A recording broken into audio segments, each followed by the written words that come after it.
Hola, pues llegamos a esta quinta y última charla y si habíamos visto que el Evangelio empezaba con una noticia, que el reino de los cielos se ha acercado, el Evangelio termina con una noticia, que es que ese Jesús que había muerto ha resucitado. Entonces aquí pongo una foto de un dibujo de Jesús y los apóstoles. Jesús muere, la noticia luego es, ha resucitado. Esta noticia, los primeros que la presenciaron fue un grupo de mujeres. Pero es curioso que no se las creyó mucho. Nos dice Lucas que estas mujeres eran María Magdalena, Juana y María, madre de Jacobo. Madres concretas, por cierto, mujeres concretas a las que se les podría haber preguntado. Y las demás con ellas, quienes dijeron estas cosas a los apóstoles. Mas a ellos les parecían locura las palabras de ellas y no las creían. Esto es del camino de Emaús, en que dos discípulos se encuentran con Jesús sin saber qué es Jesús, y él les pregunta, ¿pero de qué habláis? Y le dicen, pero es que eres el único que no se ha enterado de todo lo que ha pasado. Y le dicen, de Jesús Nazareno, esperábamos que era el Mesías, pero hoy es ya el tercer día, desde que le han matado, con lo cual ya no tenían esperanza. Y luego le dicen, aunque unas mujeres nos han sorprendido porque fueron a la tumba y como no encontraron el cuerpo, dijeron que también habían visto ángeles. Si fijáis, es como que, bueno, como no encontraron el cuerpo, pues dijeron que habían visto ángeles. Recordad que en esta sociedad la mujer tenía un papel social muy restringido. De hecho, hubo coetáneos que se burlaron del cristianismo en parte porque los testigos y los primeros testigos habían sido mujeres. Recordad que la palabra testigo está emparentada con testículo. Las mujeres no podían ofrecer testimonio legalmente. Es decir, bueno, si uno quiere inventarse una mentira, no es lo más apropiado ponerlo en boca de personajes sociales que no habrían sido muy respetados. Pero lo que quiero destacar aquí es que esta noticia, entre los propios apóstoles, entre los discípulos de Jesús, no fue creída ni escuchada. En otra ocasión Jesús se presentó a los apóstoles y no estaba Tomás con ellos. Y luego cuando se lo contaron, Tomás no se lo creía. ¿Pero qué decís? Y dicen que sí, que lo hemos visto. No puede ser. ¿Qué dijo Tomás? Hasta que yo no meta los dedos en las heridas de las manos, hasta que no meta el puño en la herida del costado, no me lo creo. Los propios apóstoles no se creyeron esta noticia. Bueno, esta es la noticia que te digo a ti, que si no has aceptado, es la que yo te presento, la que sus propios discípulos y amigos al principio rechazaron. Como decía, las técnicas de marketing del cristianismo no son las mejores, pero porque no necesita venderse con milongas. Me gustaría, antes de seguir, plantear un par de cuestiones o un par de cosas que se plantean a veces. Una cosa que se plantea a veces es que a lo mejor Jesús ni existió, que Jesús puede que sea todo un mito. Bueno, sabed y tened muy por cierto que defender eso es muy incorrecto. Es decir, Jesús es un personaje histórico atestiguado como mínimo por dos historiadores de la antigüedad. Uno es Tácito, historiador romano hostil a los cristianos, y el otro es Josefo, que tampoco era cristiano, y ambos documentan la existencia de Jesús como personaje histórico. Es decir, un personaje histórico llamado Jesús que murió bajo Poncio Pilato. Y esto está documentado. La resurrección, evidentemente, no se puede documentar por fuentes extracristianas, porque si una fuente extracristiana aceptara la resurrección, ya sería una fuente cristiana. Entonces, por definición, no se puede documentar por fuentes extracristianas. Hasta lo que llega documentadísimo es que Jesús murió y resucitó. Eso es indudable. Es decir, que si oís o alguien dice, no, a lo mejor Jesús ni existió, sabed que eso no tiene por dónde defenderse. A veces se plantea, bueno, si os acordáis de cuando os planteé el trilema, ¿no? Lo de que Jesús dice ser Dios, él puede saber que es falso o no, y entonces esto nos dejaba tres opciones. Podría ser la opción de que él fuera Señor, ¿no? Que dijera la verdad, o que él, en realidad, estuviera mal de la cabeza, y entonces fuera una suerte de lunático, o que él fuera un mentiroso. Decía todo esto, pero era mentira. Hay quien ha planteado, bueno, habría otra opción. Podría ser que los discípulos se lo inventaron todo.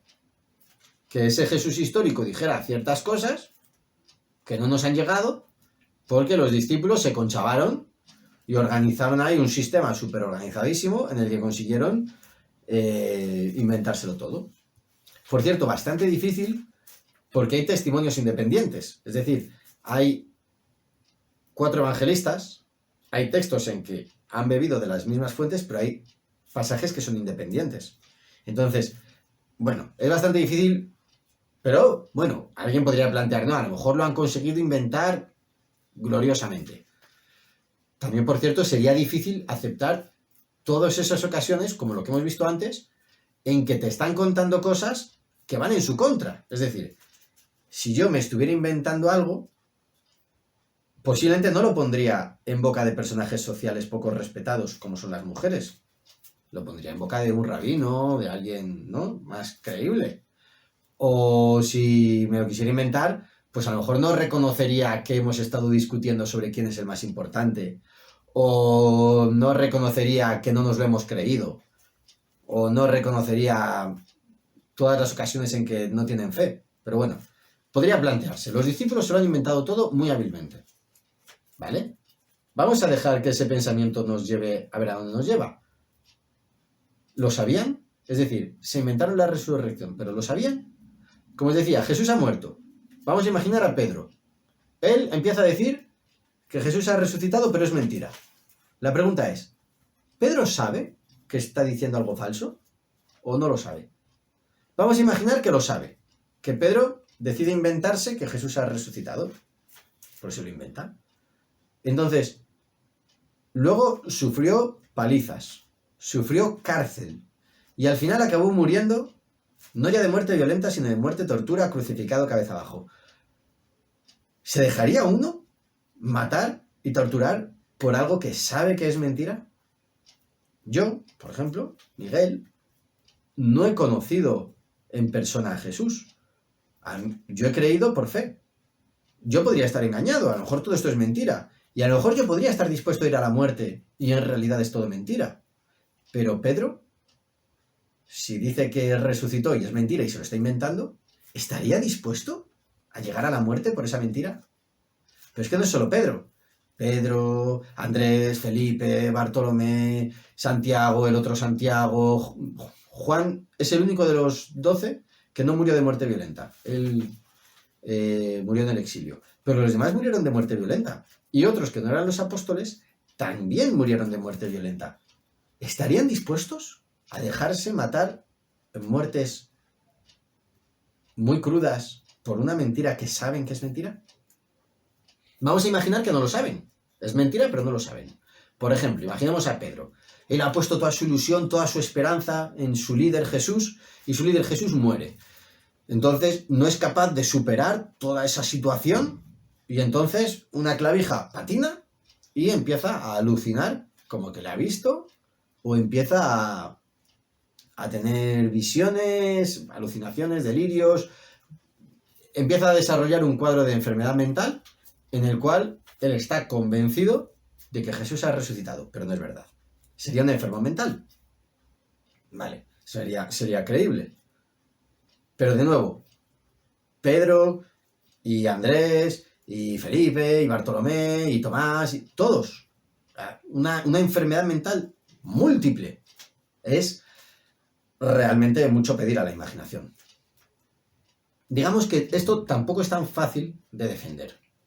Y de nuevo, hay un problema en que Jesús es un personaje histórico, documentado históricamente, que murió bajo Poncio Pilato, y está documentado que sus discípulos siguieron diciendo que había resucitado, que estuvieron dispuestos a sufrir muertes violentas por esa creencia. ¿Y eso cómo se explica? Para mí, la explicación más fácil es que es verdad. Y además eso concuerda con mi experiencia como cristiano. Pero claro, en el momento en que yo concuerdo con esa creencia, ya soy cristiano. Entonces ya soy una fuente cristiana. Como os decía, una de las cosas a las que os quiero animar en esta charla es a permitir que vuestros pensamientos tengan consecuencias. Porque todos entendemos que en la vida existen consecuencias. Si yo tengo un colega y al colega le fastidio consciente y repetidamente, todos entendemos que como consecuencia dejamos de ser colegas. Y si yo meto los dedos en el enchufe, todos aceptamos como consecuencia natural que me voy a electrocutar.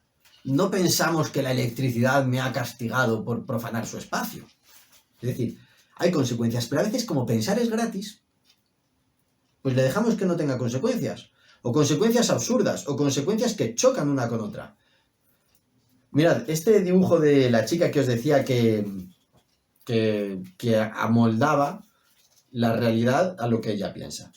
Como además hablar es gratis, puede decir cualquier tontería. Por ejemplo, que si el árbol y la casa tienen una atracción magnética cuántica con que quede bien y sea bonito y así chulo, o en el momento encaje, o que el árbol y la casa tienen una armonía energética, o incluso quizá el universo conspira a tu favor.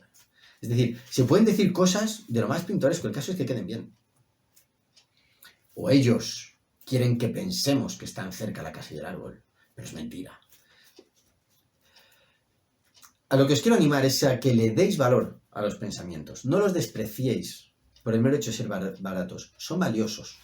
Vamos a ver a dónde nos llevan. Y si llevan a callejones sin salida, a lo mejor hay que desecharlos. Y si llevan a terreno fértil, vamos a dejarles dar fruto. Seguimos avanzando. Otra cosa que se dice muy a menudo es que en realidad solo existe la materia. Esta frase, muy conocida, de Stephen Hawking, dice que el cielo es un cuento de hadas para las personas que le temen a la oscuridad. Esta otra de una persona, no de su talla intelectual, desde luego, pero dice que el amor es solo una serie arbitraria de reacciones químicas. En realidad, todos somos partículas de polvo aislados y perdidos en un inmenso vacío negro.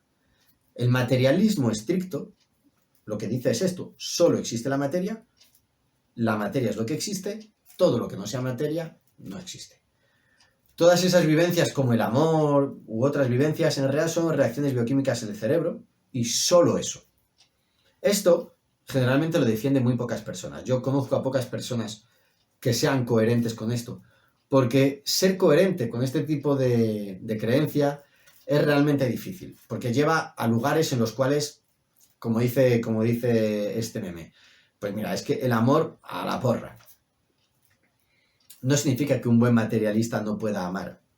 Pero lo que sí es cierto es que el materialismo, en su explicación de mucha de la experiencia humana, es, como mínimo, chirría. O, en el peor de los casos, no explica nada de estas cosas de la experiencia humana. ¿Qué es lo más habitual? Lo más habitual es que las personas tengan un cierto grado de ideas contrarias que más o menos coexisten. Uno no sabe muy bien cómo coexisten, pero que pueden llegar a ser contrarias. Porque uno puede llegar a decir, no, solo existe la materia, pero puede decir, no, pero yo sí que creo en la amistad. Y entonces, la mayoría de las personas sí que tienen cierto grado de creencia en ciertas cosas no materiales. Este es de alguien que dice, mira, sí, soy ateo, pero solo porque no creo en tu Dios no quiere decir que no creo en nada.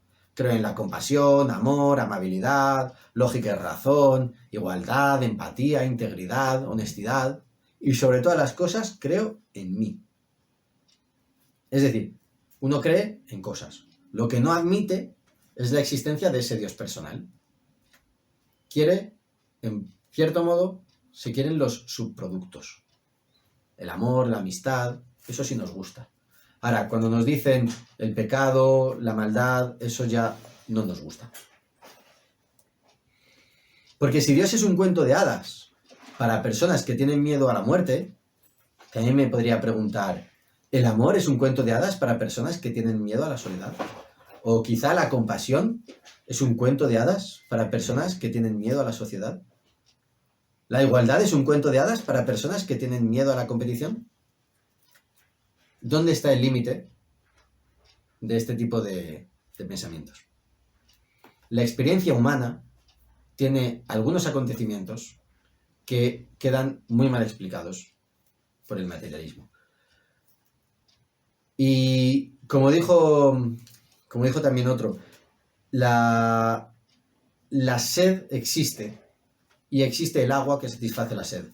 El apetito existe y existe la comida que satisface el apetito. La espiritualidad existe.